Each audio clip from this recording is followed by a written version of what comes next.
네, 오늘 저는 그 고난을 이겨내는 복음의 능력에 대해서 실제적으로 좀 증언하고 싶습니다. 복음의 능력에 대해 뭐 이렇다 저렇다 그저 설명만 하는 것이 아니고 그리스도의 복음이 한 인생을 실제로 어떻게 사로잡아서 그를 실제로 변화시키는 그 과정을 저의 언어로 좀 증언하고 싶습니다. 로마서 1장을 기초로 말씀을 드리지만은 세련된 그 강의 설교는 아닙니다. 그냥 그 복음 간증이라고 생각하시면 되겠습니다. 그냥 간증이 아닙니다. 그냥 간증하면 보통 어떤 선입견이 있죠. 뭐 인생 대박 사건을 뭐 화려하게 포장한 듯한 이런 느낌이 있는데, 저는 그런 식의 간증보다 그 간증의 핵심은요, 십자가와 부활이 그의 에피소드를 통해 이제 밝히 증거되는 것입니다. 그래서 복음과 관련된 좀 몇 가지 에피소드를 가지고 이 시간 하나님의 은혜를 함께 나누고 싶습니다. 먼저 본문을 잠시 살피겠는데요. 14절에 보니까 사도 바울이 자기의 정체성을 우리나라 말로 이제 세 글자로 규정하고 있는데, 혹시 발견하셨습니까? 끝부분에 보시면 내가 그 빚진 자라고 이제 이렇게 이야기하고 있습니다. 자, 근데 가만히 생각해 보시면요, 바울은 저 네 부류의 사람들에게 빚을 진 적이 없습니다. 돈을 빌려서 그들에게 못 갚아야 할 그런 상황이 아니거든요. 헬라인이나 야만인이나 지혜 있는 자, 어리석은 자에게 다 내가 빚진 자라. 왜 이렇게 스스로를 빚진 자로 규정하고 있을까요? 여러분 한번 생각해 보시기 바랍니다. 자, 누구에게 바울이 빚을 진 거죠? 사실은 저들이 아니라 하나님께 갚을 수 없는 은혜의 빚을 졌습니다. 하나님께 은혜의 빚을 진 사람의 특징이 있습니다. 반응이 좀 독특합니다. 이거 하나님께 갚을 수 있습니까? 없습니까?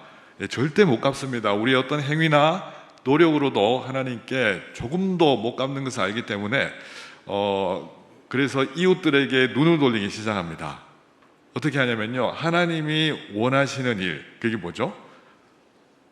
하나님께서 구원하시고자 하는 사람들을 향해서 이렇게 눈을 돌리기 시작합니다.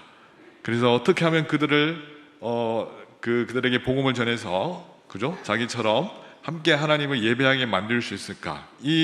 이런 마음이 이제 빚진 마음이라는 뜻입니다. 부족하지만 저도 같은 마음으로 살아가고 있습니다. 해마다 저는 몽골, 필리핀 등 이제 선교지에 가서 이제 해마다 이제 4차례 정도 이제 갑니다.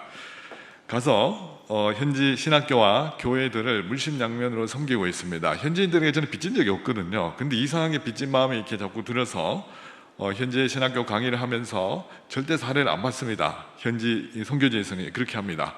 그리고 그 선교비를 잔뜩 제가 모아서 저도 헌금을 하고요. 저희 집에 아들 녀석 3명 있는데 아이들에게도 다 헌금을 시킵니다.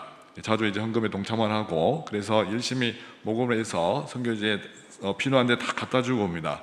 또 예수님이 어떤 말씀을 하셨냐면요, 제자들에게 그 사역을 시키면서도 너희가 먹을 것을 주라, 이런 말씀 하셨거든요. 누가복음 9장 13절에 보시면. 그러면 이제 저 말씀에 의하면 저도 그렇게 해야 됩니다. 그렇죠? 그래서 신학생들에게, 현지 성도들에게 양질의 식사를 꼭 한 번 이상 대접하고 이렇게 잠그고 돌아옵니다. 하나님의 은혜를 생생하게 경험했기 때문에 저도 바울처럼 이제 그렇게 반응하는 것입니다. 사도 바울은 로마서를 기록할 당시에 아직 로마를 방문하기 전입니다. 그는 로마서를 기록하면서요, 로마 성도들을 간절히 보고 싶다고 아까 본문에 저희가 읽었습니다. 그들에게 영적인 은사를 나누고 무엇보다 그들을 더 견고하게, 그죠? 세우려는 것이 그 목적이었습니다. 그래서 그는 본문 10절에 보시면요, 로마로 가는 길, 어떤 길이 열리기라고 기도하고 있습니까? 하나님이 떠나서 너에게로 나아갈 좋은 길을 구하노라, 얻기를 구하노라, 이렇게 이제 말씀하고 있습니다. 근데 여러분 한번 생각해 보시기 바랍니다. 바울이 로마로 가는 길이 어떠했습니까? 좋은 길이었을까요? 전혀 그렇지 않습니다. 우리가 보기엔요, 좋은 길이 아닙니다. 골치 아픈 길이었습니다. 초라한 죄수의 신분으로, 그죠? 동족 유대인들에게 사로잡혀서 온갖 어려움을 당하고 로마로 가게 되었습니다. 죽을 고비도 많이 넘겼습니다. 좋은 길을 두고 간절히 기도했는데 하나님은 그런 길로 인도하셨다는 거예요. 사도행전 27장, 28장 보면은 거기에 이제 자세히 소개되어 있지 않습니까? 나중에 꼭 한번 읽어보시기 바랍니다. 저는 이제 바울의 상황과 그 바울의 기도를 찬찬히 이제 종합해 보다가, 바울이 혹시 기도를 잘못해서 이런 일을 당한 건가? 뭐 그런 생각도 했습니다. 근데 이제 그런 것이 아니고 이 하나님의 섭리입니다. 하나님이 한 인생을 어떻게 사용하시는지, 복음의 능력을 어떻게 그에게 부여하시는지, 그 과정을 샘플로 이렇게 보여주시는 겁니다. 로마서 1장 16절 여러분 다 아시죠? 저 앞에 보시면서 복음만 좀 인용했는데 한번 읽어보겠습니다. 이 복음은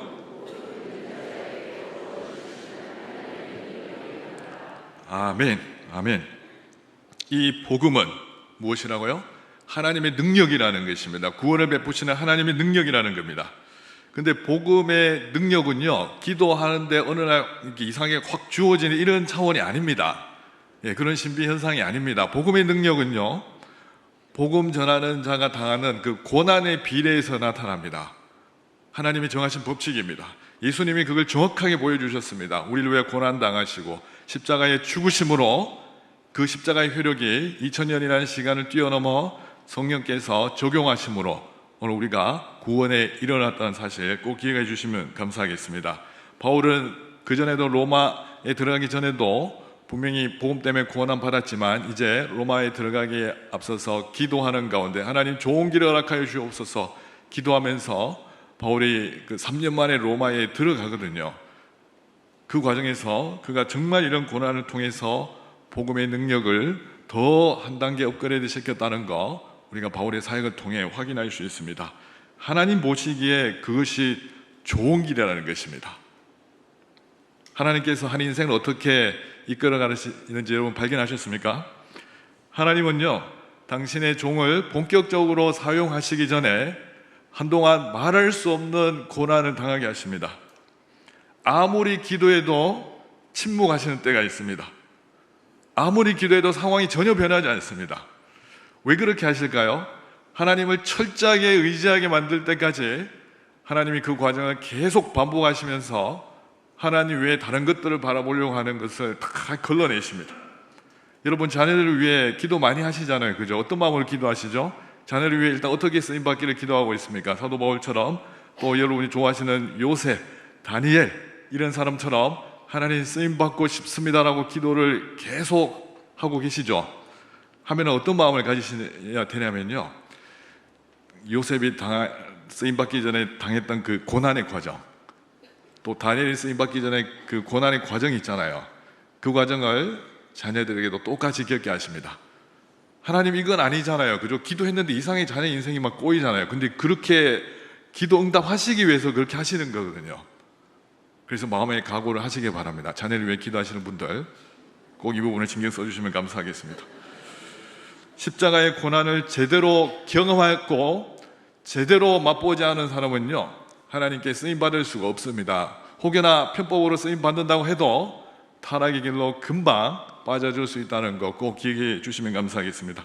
여러분 앞에 서 있는 저도 사실 그 고난의 과정이 있었습니다. 물론 어르신들에 비해서 제가 이제 많이 살지는 않았는데요, 저희 또래에 비해서는 굉장히 특이한 인생을 살았습니다. 제 아내가 그렇게 이야기하거든요. 당신하고 이야기하면 자기보다 최소 10년, 15년 먼저 산 사람 같다고 얘기합니다. 예. 왜 그런지 이제 좀 설명해 드리겠습니다.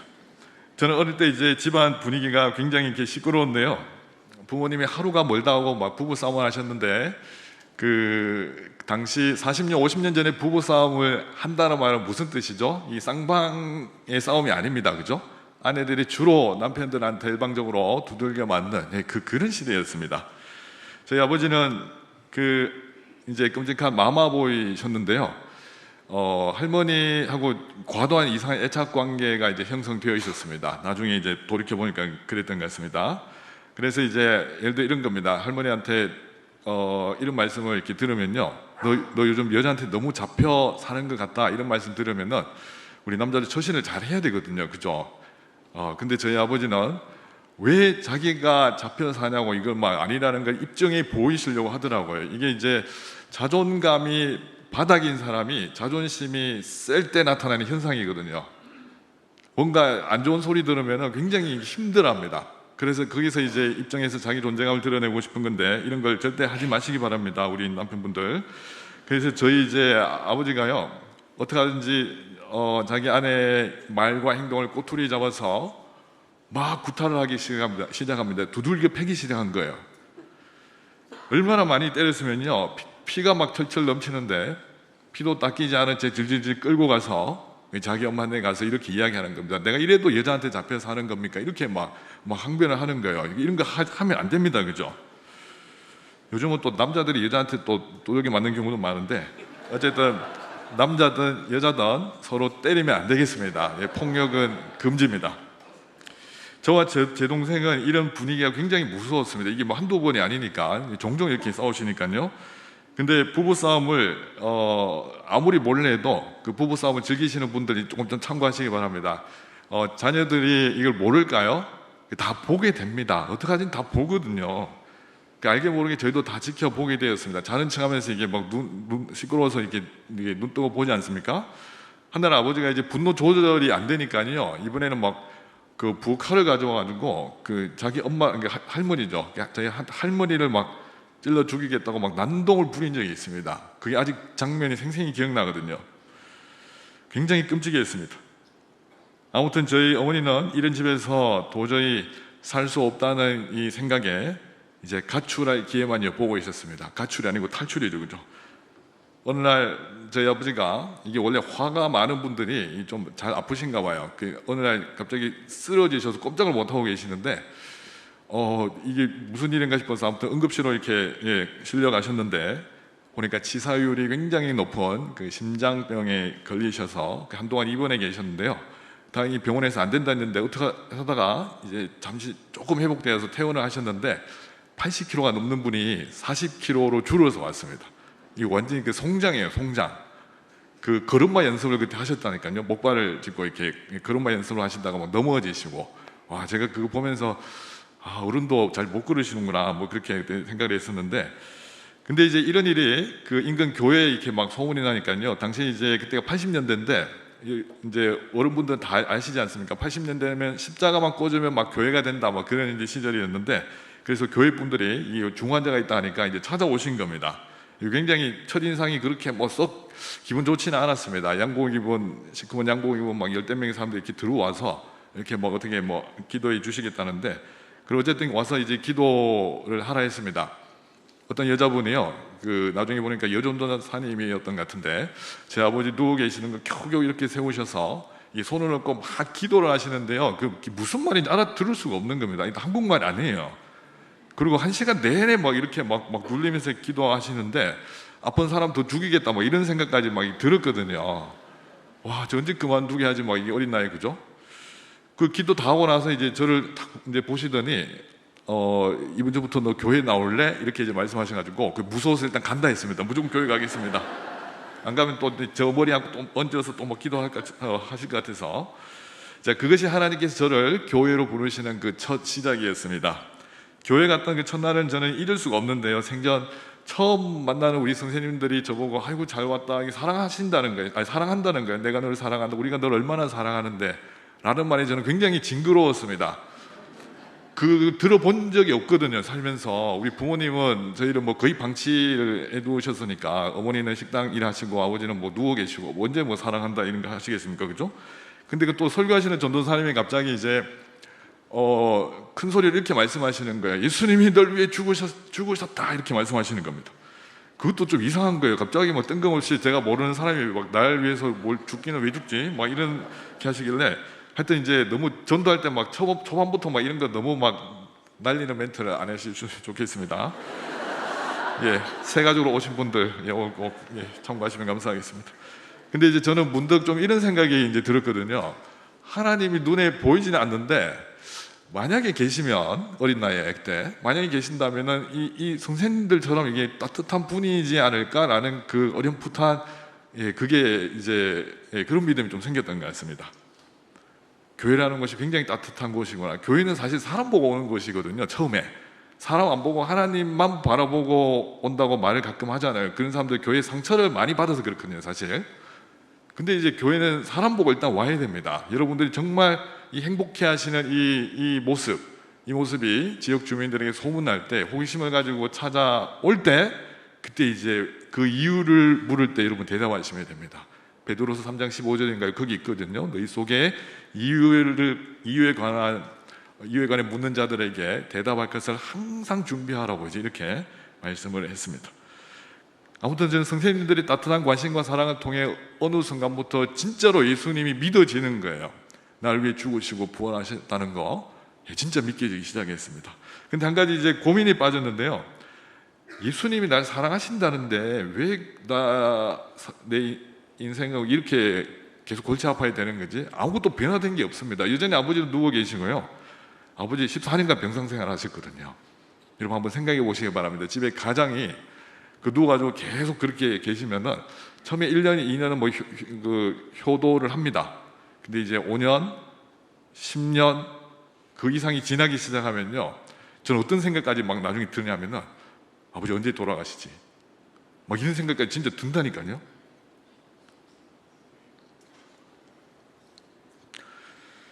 여전히 아버지는 그 상태이시고 어머니는 시댁 식구들에게 계속 괴롭힘을 당하셨습니다. 그러다가 어느 날 어머니는 진짜 집을 나갔습니다. 앞에 막 과정이 많은데요. 궁금하시면 CTS 그 내 갈매 기쁘게를 좀 참고하시면 감사하겠습니다. 예. 아니면 제 책도 나와 있습니다. 전능자의 손길이라고, 거기 좀 두꺼운 책인데 그 제가 이제 과거를 다 이제 폭로해놨습니다. 어머니가 집을 나가신 그날 저는 잊을 수가 없습니다. 병든 남편 두 아들 뒤로하고 당신의 생존을 위하여 탈출하신 건데 굉장히 충격을 받았습니다. 제가 나중에 알게 됐지만요, 처음에 저는 어머니가 저희 버리고 갔다고 생각했는데 부모님들은 다 마찬가지시겠지만 어쩔 수 없이 생존을 위한 선택이었지 자식을 버리는 부모는 없습니다.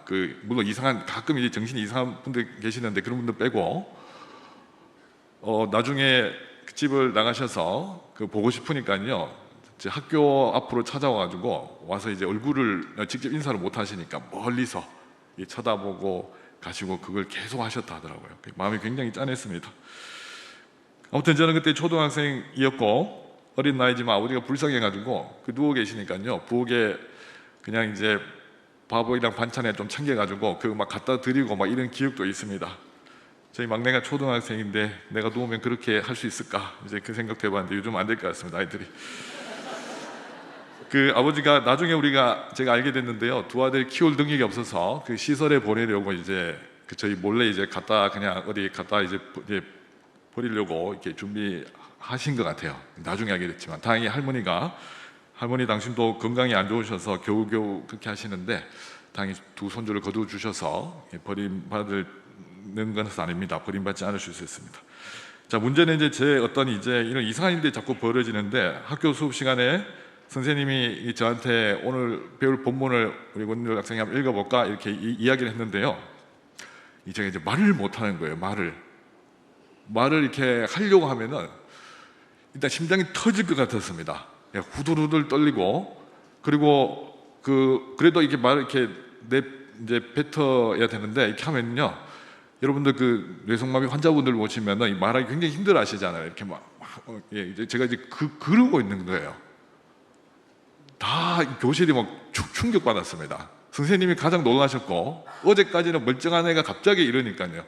또 친구들은 놀라면서도 막 이렇게 킥킥 막 놀리는 겁니다. 쟤 왜 저러지? 왜 저래? 이러면서. 저는 그날 쉬는 시간 이 종이 울리기를 기다렸는데요, 종이 딱 치자마자 화장실로 막 달려가면서 초등학생이 이렇게 기도했다니까요. 울면서 하나님 왜 저를 이렇게 만드시는 겁니까? 하나님 저 사랑하신다면서요. 근데 왜 저한테 계속 안 좋은 일이 계속 생기는 거죠, 하나님? 저는 가만히 생각해 보면요, 교회 다니면서부터 계속 안 좋은 일이 생겼거든요. 타이밍이 그렇게 들어맞아서 그런지 모르겠지만은, 전도하실 때 여러분 교회 오면 뭐 인생이 대박 납니다, 그런 거짓말 절대 하지 마시기 바랍니다. 저는 거기에 절대 안 속거든요. 교회 다니면서부터 본격적인 인생이 힘들기 이제 시작했습니다. 본격적으로.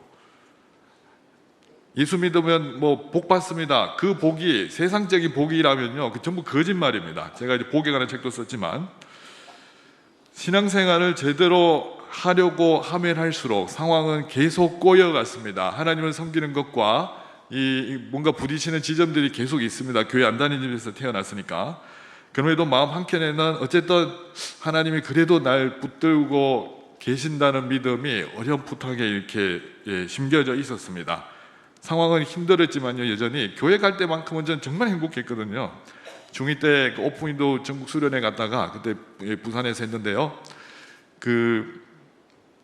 정말 행복했습니다. 수천 명의 친구들이 함께 하나님의 말씀을 듣고 찬양하고, 근데 이제 뭐 이상한 현상 하나 발견했는데, 아이들이 찬양할 때 반응할 때 보니까 약간 집단 체면이 걸린 것 같아요. 이렇게 앞에서 막 찬양 인도하시다가 멘트를 날리면 뭐 다 하면 하더라고요. 그게 신기했지만 저도 막 같이 막 체면이 걸린 척 하면서 했습니다.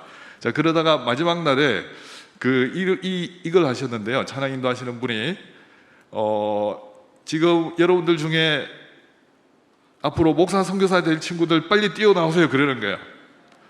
예, 요즘 이런 거 잘 안 하죠, 그죠? 수십 명이 갑자기 옆에서 막 뛰어나가길래 저도 막 뛰어나가면 안 뛰어나가면 안 되는 줄 알고 막 같이 뛰어나갔습니다. 뛰어나가지고 여기 앞에 이제 이제 딱 섰는데요. 이제 제 정신이 드는 거예요. 이제 앞에 사람도 뭐 긴장이 올라오니까 불안 강박이 굉장히 심했거든요. 그때 같이 뛰어나갔던 아마 친구들, 인생 꼬인 친구도 많을 겁니다. 예, 그 중에 이제 한 명이 이제 접니다. 예, 계속 도망 다니다가 이제 결국 주님이 부르셔서 이렇게 왔는데, 이제 사람들 보니까 이제 정신이 드는 거예요. 아, 큰일 났다. 그 위에서 막 사진을 막 찍어대길래, 아, 저 왜 사진 찍지? 나중에 신학교 안 가면 증거 자료로 들이밀려고 저러는가 보다. 진짜 그렇게 생각했어요. 어릴 때, 그때 중학교 2학년 때. 그래서 저는 하나님께 이렇게 기도했거든요. 하나님, 이제 실수했습니다. 충동적으로 잘못 뛰어나갔으니까 저는 이제 신경 끄세요, 하나님. 저는 이제 안 갈 겁니다. 뭐 무슨 말을 하지도 못하는데 막 무슨 목사 되고 선교사 되고, 하나님 절대 아닙니다. 하나님 착각할 수 있습니다. 저는 계속 도망 다니겠습니다, 하나님. 근데 왜 이렇게 이제 갑자기 이렇게 됐는지 궁금하실 텐데, 오늘 시간이 없어서 제가 다음 주에 좀 미루도록 하겠습니다. 예, 다음 주 어차피 제가 이게 옵니다. 예, 좀 이제 개봉박도 기대해 주시면 감사하겠습니다. 하나님 말씀을 어쨌든 은혜로 받았을 때 이게 좀 실천해야 되겠다는 이것도 좀 있었습니다. 저는 성경이 하라 하면 분명히 이렇게 하는 사람이거든요. 아버지 영향이 컸는데요. 아버지가 무서우니까 아버지 말씀이 절대 복종했는데, 좋은 것도 있지만 안 좋은 점도 있었습니다. 하나님을 너무 이제 무서운 아버지로 이렇게 생각해서 여기 계신 아버지들 잘 참고하시면 감사하겠습니다. 중학교 때 이런 일이 있었습니다. 당시 이제 학폭이 굉장히 심했습니다. 학교 폭력이 시골에 또 치안도 그때는 잘 안 됐고, 이 나쁜 녀석들이 힘없는 친구들 때리고 돈 뺏고 책상 들어서 막 던지고 찢고, 얼마 전에 참교육 보셨죠, 그죠? 그 드라마. 그게 뭐 저는 낯설지가 않더라고요. 예, 굉장히 이제 이제 학폭이 심했는데, 저도 예외가 아니었습니다. 이 나쁜 놈이 이제 저를 또 데리고 또 화장실에 가서 막 이 오물 묻은 빗자루로 저를 막 때리는 거예요. 막 저도 막 열이 났는데 괜히 덤볐다가 이제 얻어맞을까 싶어서 이제 사귀고 집에 와서 성경을 막 읽다가 보니까요, 마태복음 5장 말씀이 떠올랐는데, 한번 읽어주시기 바랍니다. 감사합니다. 한번 읽겠습니다. 또 내 이웃을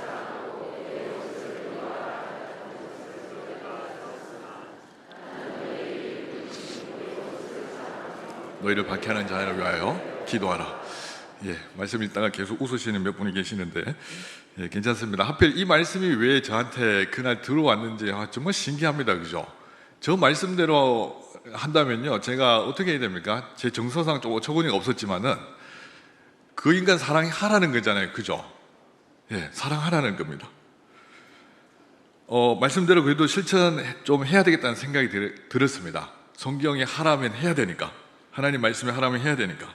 그래서 제가 어떻게 했냐면요, 그날 원수의 집에 전화를 걸어서, 그때 돌리는 다이얼 전화기에 전화를 걸어서 제가 더듬더듬 하면서 뭐 이렇게 이야기를 했거든요. 내가 예수님의 사랑으로 너를 정말 사랑한다, 이렇게 얘기했어요. 예. 예. 이게 마음껏 우셔도 됩니다. 예. 수학이 너무로 이제 말이 나와야 되는데 이 말을 안 하는 거예요, 이 친구가. 근데 이제 뭐라 궁시렁궁시렁 하는데 뭔가 욕 비슷한 거였습니다. 이제 이런 거였습니다. 지금 생각해 보면은, 어쨌든 이제 얘가 뭐 한 대 맞고 정신이 나가서 머리가 아파서 이렇게 됐나 보다, 뭐 이제 그런 식의 말로 이렇게 하고 끊었어요, 그 친구가. 근데 이제 그 다음날부터 신기한 일이 벌어졌는데, 이 친구는 저만 보면 막 피해 다니는 겁니다. 저 인간 마주치면 큰일 난다. 저 인간 마주치면 큰일 난다는 거야. 왜? 괜히 또 뭐 한 대 때리고 그랬다가 또 사랑한다고 또 고백할까 싶어가지고 절대 건들면 안 된다. 쟤는. 제가 학폭에서 이제 좀 그 뒤로 좀 이렇게 자유로워졌습니다.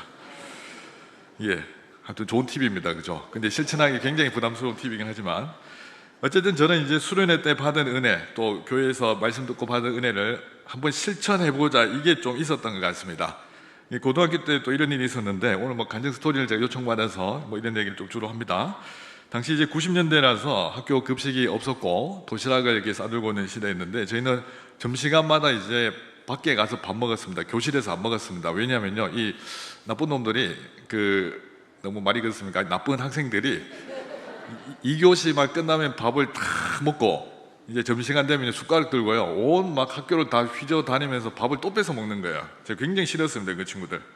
그래서 이제 저희가 밖에 가서 밥을 이렇게 먹고 있었는데 어느 날 중학생으로 되어 보이는 아이가 이제 이렇게 찾아와서 형 나 배가 너무 고픈데 이제 돈 좀 달라는 거예요. 그 이상하잖아요. 그 조그마한 녀석이 이제 형들한테 와서 그것도 한 번이 아니고 매일 막 돌아다니는 겁니다. 그래서 너무 이상해서 어느 날 제가 붙들어 세워서 물었어요. 너 뭐 하는 인간이냐? 뭐 이렇게 좀 물었는데 이 친구의 사연을 듣다가 제가 충격을 받았습니다. 저희 집에 저 혼자 있는데 아버지가 공사장에 일하시다가 허리 다쳐서 병원에 입원해 계시고 엄마는 지금 새엄마인데요, 새엄마까지 집을 나갔어요. 이러는 겁니다. 그 형이랑 누나 없어 하니까 이제 형 누나 가출 청소년 돼서 안 들어온다는 거예요, 집에. 얘는 임대 아파트에서 그냥 혼자 있습니다. 하루 종일 굶고 있는 거예요. 누군가 안 도와주면. 오죽했으면 구걸하러 다니겠습니까, 어린아이가. 그래서 제가 내 친동생 삼아야 되겠다 해서 매일매일 점심값을 제가 어떻게 하든지 이제 용돈을 아껴서 쪼개서 이 친구를 도와주기 시작했습니다. 그때부터 구제사역을 제가 시작한 거거든요. 사실 1,000원씩 줬는데요, 그때 1,000원은 학교 매점에서 우동 사 먹고 200원이 남는 돈이었습니다. 90년대 초반, 중반 뭐 이쯤 된 것 같습니다. 근데 이제 문제가 생겼습니다. 몇 달 동안 제가 계속 그렇게 하다 보니까요, 점점 이 재정이 바닥나는 겁니다. 그래서 어느 날 제 주머니 보니까요, 집에 갈 때 써야 할 차비 100원짜리 10개 딱 1,000원이 남아 있었습니다. 그래서 그날 분명히 기다릴 텐데 점심시간에 대해서 가서 오늘 그냥 좀 굶고 내일부터 형이 돈 생길 때만 좀 줄게 라는 말을 하려다가 얼굴 불쌍하게 쳐다보는데요, 차마 그렇게 말할 수 없어서 그래서 다 줬습니다. 다 꺼내서 이렇게 손이 쥐어주면서 이 친구가 이제 좀 눈치를 챈 것 같습니다. 형 이제 안 주셔도 돼요. 아니야, 하나도 안 힘들어, 걱정하지 마. 얼굴은 오만상 힘든데, 그죠? 그래서 그날도 말씀을 들려줬습니다. 물질과 함께 말씀이 꼭 들어가야 되니까. 수업 마치고 친구한테 차비를 빌려가지고요, 이제 버스를 타러 이제 버스 정류장으로 가는데 뭐 이런 기도를 하는 겁니다. 하나님, 저 내일부터 이제 어떻게 하지요? 제 딴에는 성경 말씀에 구제 사역을 하라고 해서 이렇게 시작한 건데 앞뒤 안 가리고 막 저지른 건데, 하나님 이제 저 못하겠습니다. 내일부터 그 친구 그만 만날까요? 라고 이제 막 기도를 하는 가운데 기적 같은 일이 일어났습니다. 제가 본 적이 없는 어떤 아저씨가요, 쭉 걸어오시더니 저를 세우시는 거예요. 그냥 학생, 내가 이 차표가 필요가 없으니까 학생 너 하라는 거예요. 차표를 가지고 왔습니다. 저 때문에 끊어 오셨는지 아니면 진짜 필요 없어서 준 건지 그건 잘 모르겠습니다. 너무 신기하잖아요, 그죠?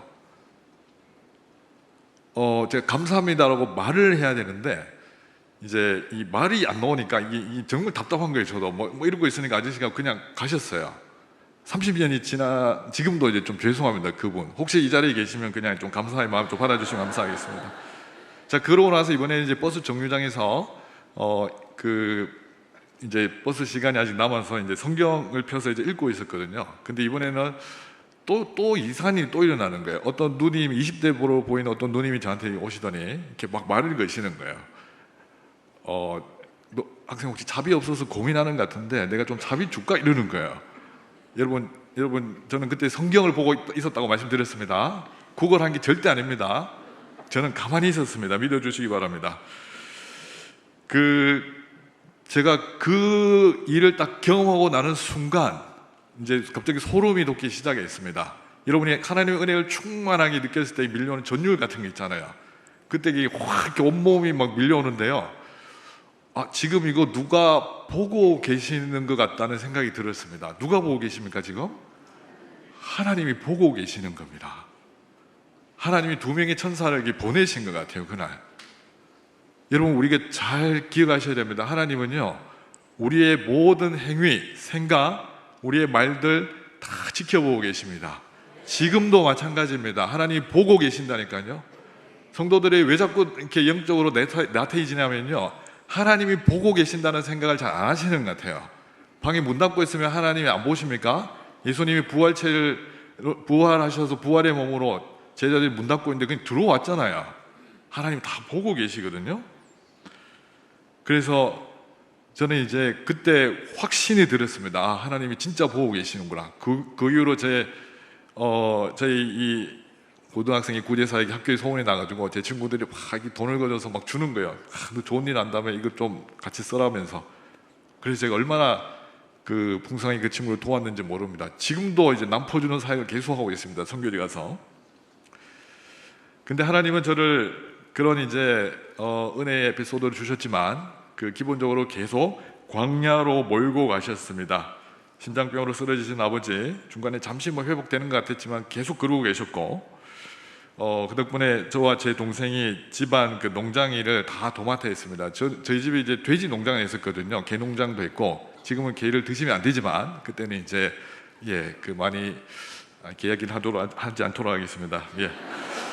아무튼 그 돼지 농장을 했었는데요. 이제 개하고 돼지 같이 이제 키웠었는데 이제 돼지가 그냥 한두 마리가 아니라 한 100마리 막 넘게 키웠습니다. 개도 마찬가지고 집이 완전히 이제 개판 돼지판이었는데 그 삼면으로 이게 산이 둘러싸여 있고 앞에 그냥 들입니다. 뭐 성교지 같았습니다. 저희는 새벽 4시에 일어났습니다. 아버지가 깨우셔서. 왜냐하면 본인이 일을 못 하시니까 저희 보고 일하라는 거예요.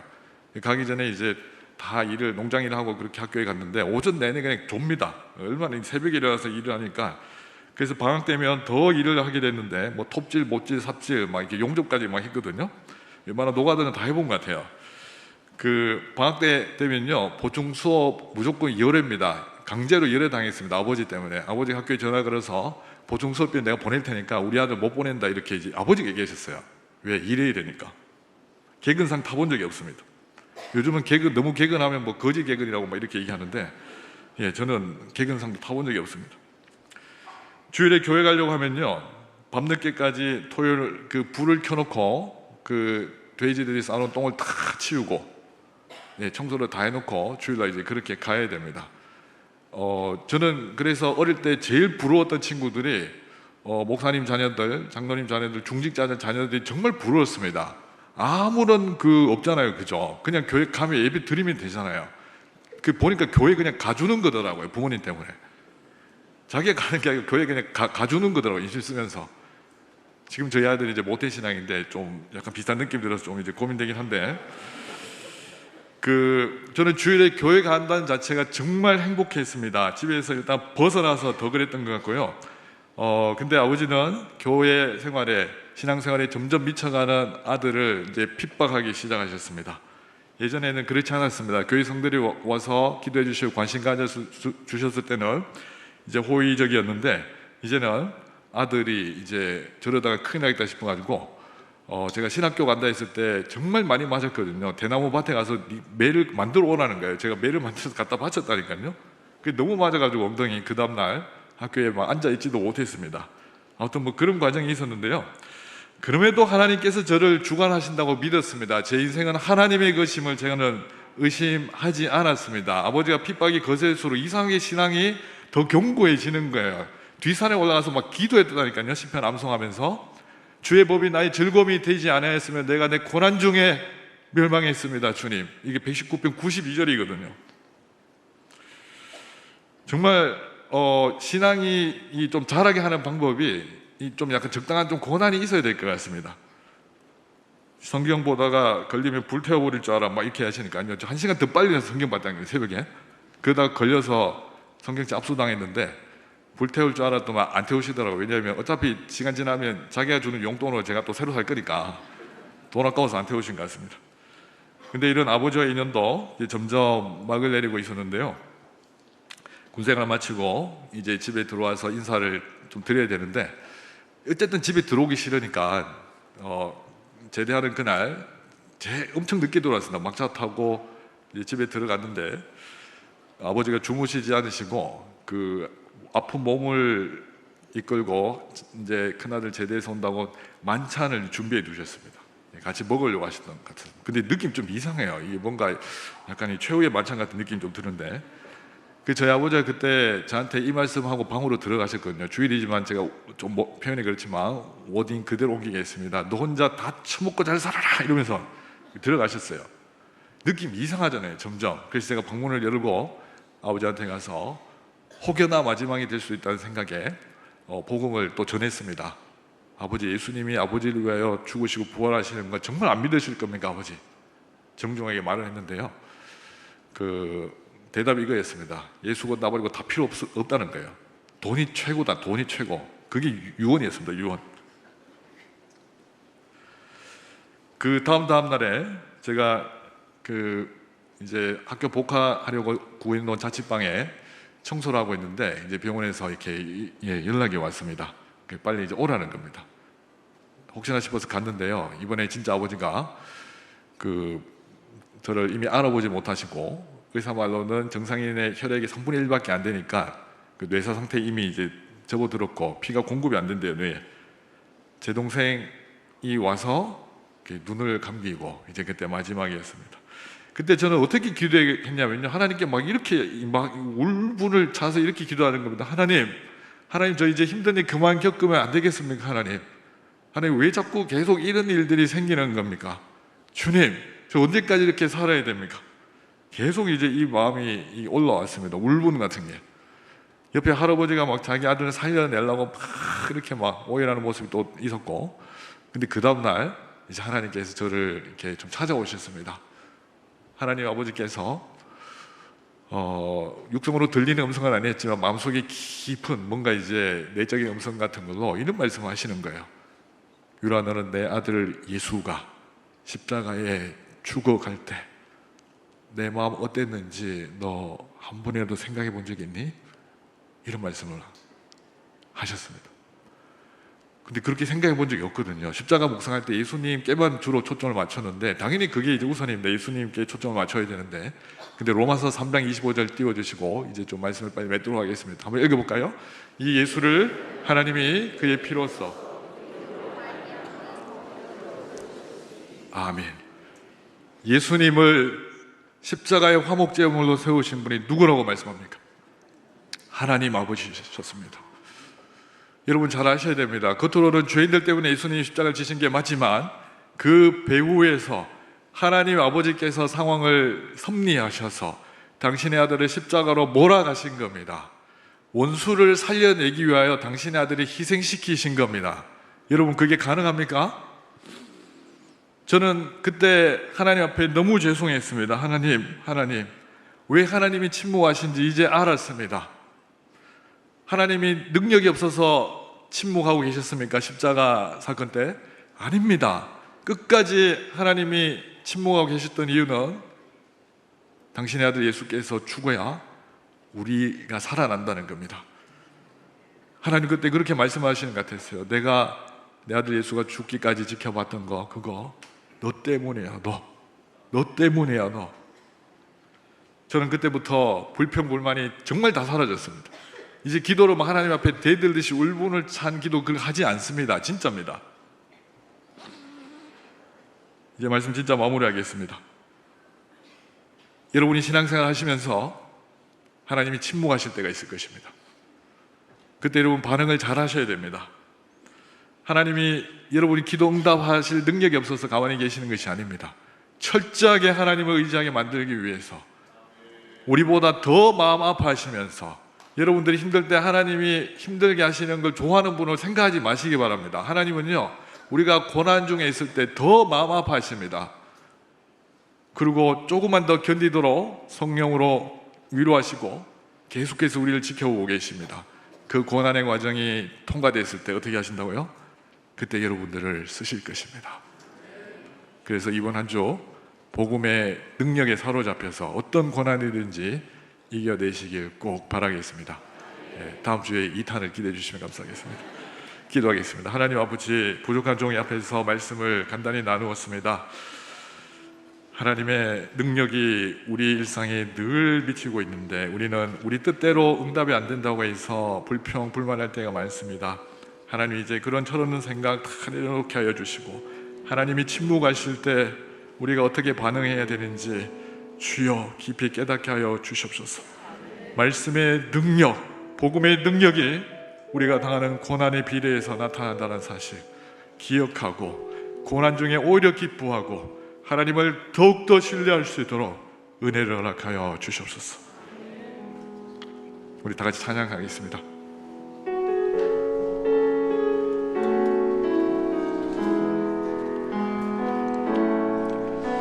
주 사랑이 나를 숨쉬게 해